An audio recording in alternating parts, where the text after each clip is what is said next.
എല്ലാ കണ്ണും കാതും ബീഹാറിലേക്കാണ്. കാരണം ഇന്ത്യ ഹൃദയഭൂമിയിൽ തെരഞ്ഞെടുപ്പ് നടക്കുമ്പോൾ അവിടെ വിജയം NDAക്കോ അതോ ഇന്ത്യ മുന്നണിക്കോ? ആ ചോദ്യമാണ് രാഷ്ട്രീയ നിരീക്ഷകർ അടക്കമുള്ളവർ ചോദിച്ചുകൊണ്ടിരിക്കുന്നത്. വലിയ പ്രതീക്ഷയിലാണ് ഇന്ത്യ മുന്നണി ഉള്ളത്. കാരണം രാഹുൽ ഗാന്ധി അടക്കമുള്ളവർ ഉയർത്തിയ വോട്ട് ചോരി വിവാദം ബീഹാറിലെ വോട്ടർമാരെ സ്വാധീനിച്ചു എന്ന് തന്നെയാണ് ബീഹാറിൽ നിന്ന് പുറത്തു വരുന്ന വിവരം. തെരഞ്ഞെടുപ്പ് പ്രചരണം കൊടുമ്പിരി കൊള്ളുന്ന ബീഹാറിൽ കാലാവസ്ഥ പ്രതികൂലമായത് രാഷ്ട്രീയ പാർട്ടികളെ ആശങ്കപ്പെടുത്തുന്നുണ്ട്. കാരണം താരപ്രചാരകരുടെ റാലികളിൽ ഈ താരപ്രചാരകർക്ക് പങ്കെടുക്കാൻ കഴിയാത്ത സാഹചര്യമുണ്ട്. കാരണം കാലാവസ്ഥ പ്രതികൂലമായത് കൊണ്ട് തന്നെ ഹെലികോപ്റ്ററുകൾക്ക് ഇറങ്ങാൻ കഴിയുന്നില്ല. അതുകൊണ്ട് പല നേതാക്കന്മാരും റാലികളെ വീഡിയോ കോൺഫറൻസ് വഴിയാണ് അഭിസംബോധന ചെയ്തുകൊണ്ടിരിക്കുന്നത്. പക്ഷേ കഴിഞ്ഞ ദിവസം പ്രിയങ്ക ഗാന്ധി 2 മണിക്കൂർ നേരം റോഡിലൂടെ സഞ്ചരിച്ച കോൺഗ്രസ് സ്ഥാനാർത്ഥിയുടെ റാലിക്കെത്തിയത് വളരെ വലിയ കയ്യടിക്ക് ഇടയാക്കിയ ഒരു സാഹചര്യമുണ്ടായി.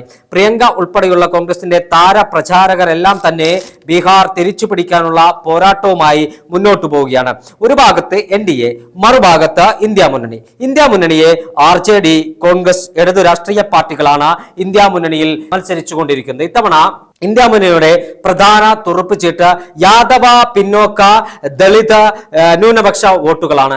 ഈ വോട്ടുകൾ ഒന്നിച്ച് ഇന്ത്യ മുന്നണിയുടെ പെട്ടിയിലേക്ക് എത്തുമ്പോൾ ആ പെട്ടിയിൽ എത്തിക്കഴിഞ്ഞാൽ ഇന്ത്യ മുന്നണിക്ക് NDA പരാജയപ്പെടുത്തി കേവല ഭൂരിപക്ഷം മറികടന്ന് അധികാരത്തിലെത്താൻ കഴിയുമെന്നാണ് കോൺഗ്രസിന്റെ കണക്കുകൂട്ടൽ. അവിടെ സ്റ്റാർ താരപ്രചാരകൻ ആരാണെന്ന് ചോദിച്ചാൽ ഉത്തരം ഒന്നേയുള്ളൂ: രാഹുൽ ഗാന്ധി. രാഹുൽ ഗാന്ധിയുടെ ചിറകിലേറി നിതീഷ് കുമാറിനെ വെല്ലുവിളിച്ചുകൊണ്ടാണ് ഇന്ത്യ സഖ്യം മുന്നോട്ട് പോകുന്നത്. അവിടെ BJPയിൽ പഠനപ്പിണക്കവും അസ്വാരസ്യങ്ങളും ഏറെയാണ്. ചിരാഗ് പാസ്വാനും BJPയും തമ്മിൽ നല്ല ബന്ധത്തിലല്ല. നിതീഷ് കുമാറും BJPയും തമ്മിൽ നല്ല ബന്ധത്തിലല്ല. ജിതിൻ റാം മാഞ്ചിയും BJPയും തമ്മിൽ നല്ല ബന്ധത്തിലല്ല. പക്ഷേ ഇപ്പുറത്ത് ഇന്ത്യ മുന്നണി ഒറ്റക്കെട്ടായി ഒരേ മനസ്സോടുകൂടി എണ്ണയിട്ട യന്ത്രം കണക്കെ ഒരമ്മ പറ്റ മക്കളെ പോലെ, ഒരു കല്ലിൽ കൊത്തിയ ശില്പം പോലെ, ഒരു മാലയിൽ കോർത്ത മുത്തുമണികൾ പോലെ, ഒരു ചരടിൽ കോർത്ത പുഷ്പങ്ങൾ പോലെ മുന്നോട്ട് പോവുകയാണ്. റാന്തലാലേഖനം ചെയ്ത ഹരിത പതാകയും കൈപ്പത്തി ആലേഖനം ചെയ്ത ത്രിവർണ്ണ പതാകയും ഇടതു രാഷ്ട്രീയ പാർട്ടികളുടെ ചങ്കൊടിയും ഒരുമിച്ച് കൂട്ടിക്കെട്ടി ബീഹാറിന്റെ ഗ്രാമങ്ങളിലും നഗരങ്ങളിലും പാറിപ്പറക്കുകയാണ്. കാരണം 20 വർഷത്തോളം നീണ്ടുനിന്ന നിതീഷ് കുമാറിന്റെ ദുർഭരണത്തിന് അന്ത്യം കുറിക്കണം. ബീഹാറിലെ ജനങ്ങളെ ജാതീയമായി, മതപരമായി വിഭജിക്കുന്ന വിഭജന രാഷ്ട്രീയത്തിന്റെ വക്താക്കളായ സംഘപരിവാറിനെ ബീഹാറിന്റെ രാഷ്ട്രീയ ഭൂമികയിൽ നിന്ന് ആട്ടിയോടിക്കാൻ വേണ്ടിയാണ് കോൺഗ്രസ് ഈ തെരഞ്ഞെടുപ്പിൽ മുന്നോട്ട് പോകുന്നത്. ബീഹാറിൽ കോൺഗ്രസിന് അനുകൂലമായി അല്ലെങ്കിൽ ഇന്ത്യ സഖ്യത്തിന് അനുകൂലമായി ചിന്തിക്കുന്ന ലക്ഷോപലക്ഷം ആളുകളുടെ വോട്ടർ പട്ടികയിൽ നിന്ന് വെട്ടിമാറ്റി അധികാരത്തിന്റെ എല്ലാ സ്വാധീനങ്ങളും ഉപയോഗിച്ച് ബീഹാർ തെരഞ്ഞെടുപ്പ് അട്ടിമറിക്കാൻ ശ്രമിക്കുന്ന നിതീഷ് കുമാറിനെ, BJPയെ ബീഹാറിന്റെ 6 അടി മണ്ണിൽ കുഴിച്ചു മൂടാനുള്ള സുവർണാവസരമാണ് വോട്ടർമാർക്ക് കൈവന്നിരിക്കുന്നത്. ബീഹാറിൽ കോൺഗ്രസ് അധികാരത്തിലെത്തിയാൽ, ബീഹാറിൽ ഇന്ത്യ സഖ്യം അധികാരത്തിലെത്തിയാൽ വലിയ മുന്നേറ്റമാണ് ജനങ്ങൾക്ക് വരാൻ പോകുന്നത്. ജനങ്ങൾക്ക് ജനപ്രിയ വാഗ്ദാനങ്ങൾ പ്രഖ്യാപിച്ചുകൊണ്ടുള്ള തെരഞ്ഞെടുപ്പ് പ്രകടന പത്രികയാണ് ഇന്ത്യ സഖ്യം പുറത്തിറക്കിയിട്ടുള്ളത്. അധികാരത്തിലെത്തിയപ്പോൾ ഹിമാചൽ പ്രദേശിലും തെലങ്കാനയിലും കർണാടകയിലും എല്ലാം നടപ്പിലാക്കി ജനങ്ങളുടെ കയ്യടി നേടിയ ആ വാഗ്ദാനങ്ങൾ ബീഹാറിലും നടപ്പിലാക്കുമെന്ന കാര്യത്തിൽ തർക്കമില്ല.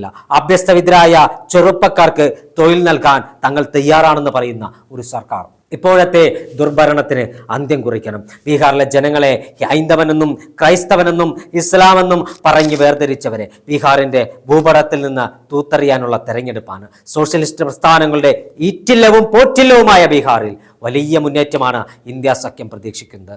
തേജസ്വി യാദവിനെ മുഖ്യമന്ത്രി സ്ഥാനാർത്ഥിയായി ഉയർത്തിക്കാട്ടി രാഹുൽ ഗാന്ധിയുടെ തേര് തെളിച്ച് മുന്നോട്ട് പോകുമ്പോൾ കോൺഗ്രസും ഇന്ത്യ മുന്നണിയും അതോടൊപ്പം തന്നെ RJDയും തേജസ്വി യാദവും വിജയത്തിൽ കുറഞ്ഞൊന്നും ചിന്തിക്കുന്നില്ല.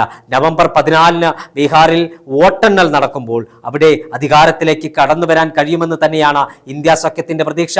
അതിനൊത്ത തരത്തിൽ എണ്ണയിട്ട യന്ത്രം കണക്കെയുള്ള പ്രചരണ പ്രവർത്തനങ്ങളുമായി ഇന്ത്യ സഖ്യം മുന്നോട്ട് പോവുകയാണ്. വരാനിരിക്കുന്ന ദിവസങ്ങളിൽ താരപ്രചാരകർ, കോൺഗ്രസിന്റെ 1ാം നിര 2ാം നിര നേതാക്കന്മാർ ബീഹാറിൽ തെരഞ്ഞെടുപ്പ് ക്യാമ്പയിനുകളുമായി എത്തുകയാണ്. മറുഭാഗത്ത് RJDയുടെ തെരഞ്ഞെടുപ്പ് പ്രചരണ പ്രവർത്തനങ്ങൾ ഊർജ്ജസ്വലമായി മുന്നേറുകയാണ്. ഇത് ഇന്ത്യ സഖ്യത്തിന് കൂടുതൽ കരുത്ത് പകരും. ഏറ്റവും അവസാനം ബീഹാറിൽ നിന്ന് പുറത്തു വരുന്ന വിവരം ഇന്ത്യ സഖ്യത്തിന് അനുകൂലമാണ്. 120 മുതൽ 135 വരെ സീറ്റ് നേടി ഇന്ത്യ സഖ്യം അധികാരത്തിലേക്ക് കടന്നു വരുമെന്നതാണ് ഞങ്ങളുടെ ആളുകൾ ബീഹാറിൽ നടത്തിയ രഹസ്യ സർവേയിൽ നിന്നും വ്യക്തമാകുന്നത്.